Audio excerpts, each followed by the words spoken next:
This is Fluent English Journey Podcast. From Speak English with Nora. Welcome back, English learners. I'm Nora, and I have a confession to make. Last night, I stayed up until 2 a.m. scrolling through my phone, and now I feel absolutely dreadful. And I'm Ethan. Dreadful means feeling very bad or terrible. Oh no, Nora. You know what? You're definitely not alone. I think we need to talk about something that's affecting millions of people around the world. What's that? How our phones are literally stealing our sleep. And I mean that quite literally. They're taking away our ability to get good quality rest. Stealing our sleep? That's such a perfect way to put it, because that's exactly what it feels like, isn't it? You plan to go to bed early, but then you pick up your phone just for a minute, and suddenly it's 3 a.m. Exactly. It's like your phone has this magical power to make time disappear. 1 minute you're checking a quick message, and the next thing you know, you're watching videos of cats playing piano at midnight. Oh my goodness, yes! Or you're doom scrolling through social media, reading news that makes you anxious, which is probably the worst thing you can do before bed. Doom scrolling means endlessly reading negative news or content on your phone. Have you heard that term before? It's become so common that we actually have a word for it now. Right. And the crazy thing is, we all know this is bad for us, but we keep doing it anyway. It's like we're addicted to our phones. Addicted means you can't stop doing something even though you know it's harmful. That's actually not far from the truth. Scientists have found that using our phones releases dopamine in our brains. Dopamine is a chemical in your brain that makes you feel pleasure and want to repeat an activity. So our phones are literally designed to be addictive? In many ways, yes. Think about it. Every notification, every like, every new message gives you a little hit of satisfaction. It's like a tiny reward that makes you want to check again and again. A hit means a small amount of something that affects you, like a drug. That explains so much. No wonder I feel like I need to check my phone constantly. But how exactly does this affect our sleep? Well, there are actually several ways phones disrupt our sleep. Disrupt means to interfere with or disturb something. Like what? First, there's the blue light. Phone screens emit this blue light that tricks your brain into thinking it's still daytime. Blue light is a type of light that comes from digital screens and can interfere with sleep. So my brain thinks it's morning when I'm scrolling at midnight? Exactly. Your brain produces a hormone called melatonin when it gets dark, which makes you feel sleepy. But blue light suppresses melatonin production. Melatonin is a natural hormone that helps you feel sleepy. Suppress means to stop or reduce something. So basically, my phone is telling my brain to stay awake when it should be preparing for sleep? That's exactly right. It's like having someone shine a flashlight in your face and then wondering why you can't fall asleep. That's such a vivid comparison. But it's not just the blue light, is it? I think there's also the mental stimulation. Mental stimulation means activities that make your brain active and alert. Absolutely. When you're scrolling through social media or reading news, your brain is processing so much information. Yes, and often it's emotionally charged content too. Like I'll see a post that makes me angry or a news article that makes me worried, and then I'm lying in bed with my mind racing. Racing means moving very fast, like when your thoughts are moving quickly and you can't calm them down. Oh, that's the worst feeling, isn't it? When your body is tired, but your mind won't switch off. Switch off means to stop thinking or become calm and relaxed. Exactly. And then there's another problem, the fear of missing out. Fear of missing out? You know, FOMO, FOMO stands for fear of missing out, the anxiety that something interesting is happening without you. I'll be ready to put my phone down, but then I think, what if someone posts something important? What if I miss something? Oh, I'm so guilty of this. I'll check Instagram one last time and then see that my friend posted photos from a party, and suddenly I'm looking at every single story and post from the evening. Yes, and the ironic thing is, most of the time, you're not actually missing anything important. Like, does it really matter if I see my colleague's dinner photo at 11 p.m. or 8 a.m. the next morning? Not at all, but somehow in the moment it feels urgent. Urgent means something that needs immediate attention. You know what's really interesting? I read that the average person checks their phone over 150 times per day. 150 times? That's like every 6 minutes if you're awake for 16 hours. I know, it sounds crazy, but when you think about it, we check it when we wake up, during breakfast, on the way to work, at work, during lunch, in the evening, and right before bed. It really adds up. And all of those times are opportunities for our phones to interfere with our natural sleep patterns. Disrupt means to get in the way of something or cause problems. How so? Well, think about it.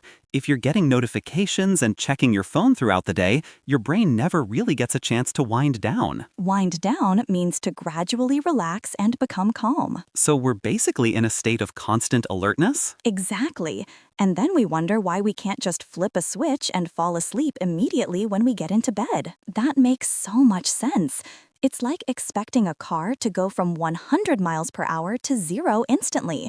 Your brain needs time to transition from the busy, stimulated state to a calm, sleepy state. Transition means to change gradually from one state to another. That's a perfect analogy. But here's the good news. There are actually some practical things we can do about this. Really? Like what? Well, one of the most effective strategies is creating a digital sunset.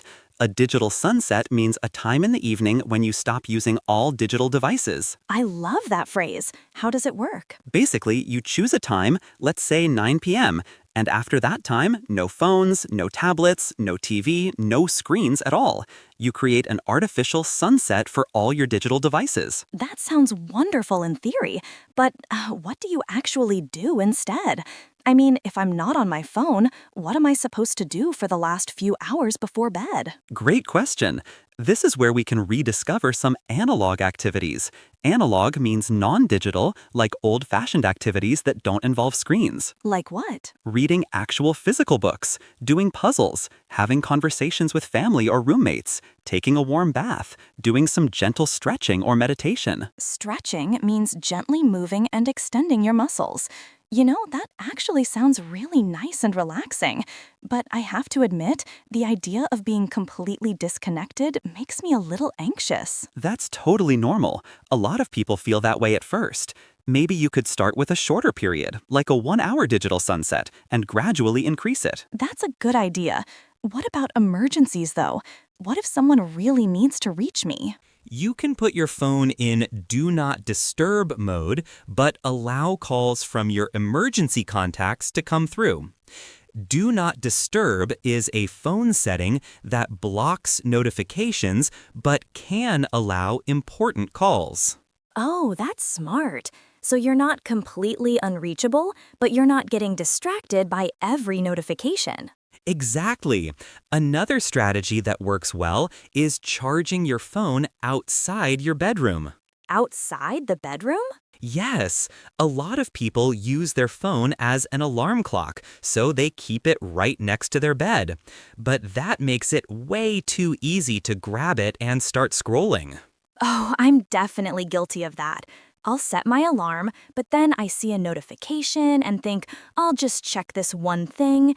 And before I know it, I'm deep in a YouTube video about penguins or something completely random. Exactly. So instead, you can buy a traditional alarm clock. They cost like $10 and charge your phone in the living room or kitchen. But what if I wake up in the middle of the night and can't fall back asleep?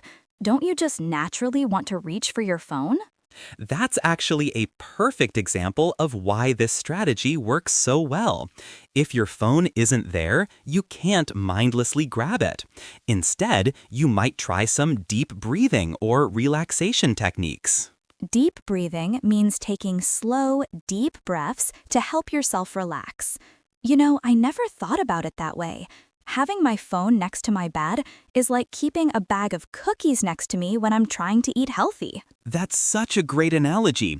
You're setting yourself up for failure by making the tempting choice the easiest choice. Right. What about the blue light thing you mentioned earlier? Are there ways to deal with that if you absolutely have to use your phone in the evening? Yes, actually, most phones now have a night mode or blue light filter. Night mode is a setting that reduces the blue light from your screen. Does that actually work? It helps, but it's not a complete solution. The screen still provides mental stimulation, and you're still getting sucked into that endless scrolling cycle. It's better than regular blue light, but avoiding screens altogether is still the best option. That makes sense. It's like diet soda. It's better than regular soda, but water is still the healthiest choice. Perfect comparison. Speaking of comparisons, have you noticed any differences in how you sleep when you do avoid your phone before bed? Actually, yes. The few times I've managed to put my phone away early, I've noticed that I fall asleep much faster. Instead of lying in bed with my mind racing, I just feel naturally drowsy. Drowsy means feeling sleepy and ready to fall asleep. That's awesome. What about the quality of your sleep? Do you feel more rested in the morning? Rested means feeling refreshed and energized after sleeping well. Definitely. And I've noticed something else interesting. When I don't check my phone right before bed, I have fewer anxious dreams. Really? That's fascinating. I wonder if it's because you're not filling your mind with stimulating or stressful content right before sleep. That makes sense. Like if the last thing I see before bed is a news article about something terrible happening in the world, that's probably going to affect my subconscious mind while I sleep. Subconscious means the part of your mind that works without you being aware of it. Absolutely. Your brain is still processing that information even when you're asleep. You know what's ironic? We use our phones to help us relax, like watching videos or scrolling through social media, but they're actually making us more stressed and less able to sleep. That is ironic. It's like drinking coffee to help you fall asleep. We think we're winding down, but we're actually doing the opposite. So, what would you say are the most important steps someone could take if they want to break this cycle? I think the first step is just becoming aware of your phone habits. Aware means conscious of and paying attention to something. Most of us pick up our phones automatically without even thinking about it. How can you become more aware? You could try tracking your screen time for a week.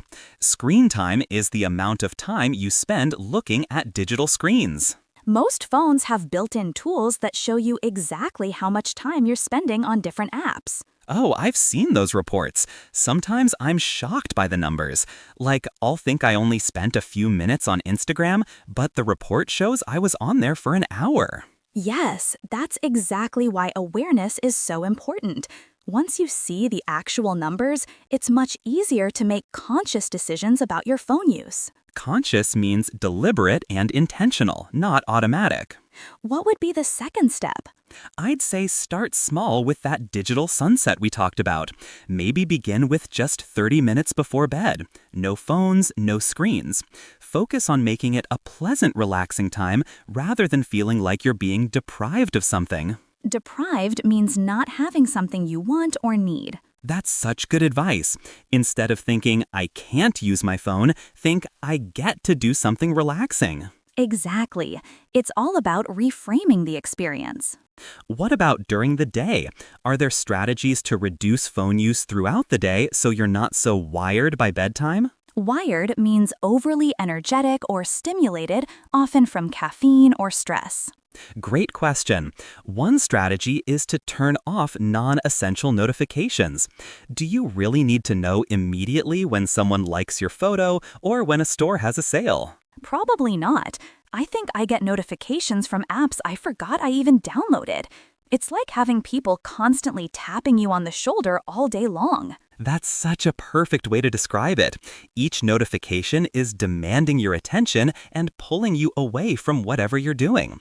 Over time, this creates a state of chronic distraction. Distraction means having your attention pulled away from what you're supposed to be focusing on. And chronic distraction probably makes it harder to relax at night, right? Absolutely. If your brain has been in alert mode all day, responding to constant notifications, it doesn't know how to suddenly switch to rest mode at bedtime. You know, this conversation is making me realize that this isn't just about sleep. It's about our overall relationship with technology and how it affects our well-being. That's such an important point. Poor sleep affects everything: your mood, your concentration, your immune system, your relationships. So, by protecting our sleep from phone interference, we're actually protecting our overall quality of life. Right, and I think there's something to be said for just enjoying quiet, peaceful moments without documenting them or sharing them online. What do you mean? Well, like watching a beautiful sunset without taking a photo of it, or having a nice dinner without posting about it, just being present in the moment. Present means focused on what's happening right now, not thinking about other things. That's beautiful. There's something really peaceful about just experiencing life without feeling like you need to share it or get validation from others. Exactly. And I think that kind of mindfulness during the day probably makes it easier to be calm and peaceful at night, too. I think you're absolutely right. So, should we give our listeners a challenge? What kind of challenge? How about a phone-free bedtime challenge? For 1 week, try putting your phone in another room 30 minutes before you want to fall asleep. Use those 30 minutes for analog activities: reading, writing in a journal, gentle stretching, or just lying in bed thinking about your day. I love that. And I want to add something. Keep track of how you feel. Notice if you fall asleep faster, sleep more deeply, or wake up feeling more rested. Perfect. And for people who feel anxious about being disconnected, remember, you survived without a smartphone for most of human history. 30 minutes without your phone isn't going to hurt you. That's so true. And who knows, you might discover that those phone-free 30 minutes become your favorite part of the day. I hope so. There's something really special about that quiet time before sleep when your mind can just naturally wind down. Absolutely. So, dear listeners, are you ready to take back your sleep from your phone? Try our phone-free bedtime challenge and let us know how it goes. And don't forget to check out the transcript and practice exercises in the description below. Share your phone and sleep struggles in the comments. We'd love to hear about your digital wellness journey. Remember, your phone should be a tool that serves you, not something that controls your sleep and well-being. Sweet dreams, everyone. I'm Nora. And I'm Ethan. Thanks for joining us on Fluent English Journey, and we'll see you in the next episode. Sleep well and phone free. Thanks for listening. Don't forget to like, subscribe, and check out my other videos to keep improving your English. See you next time.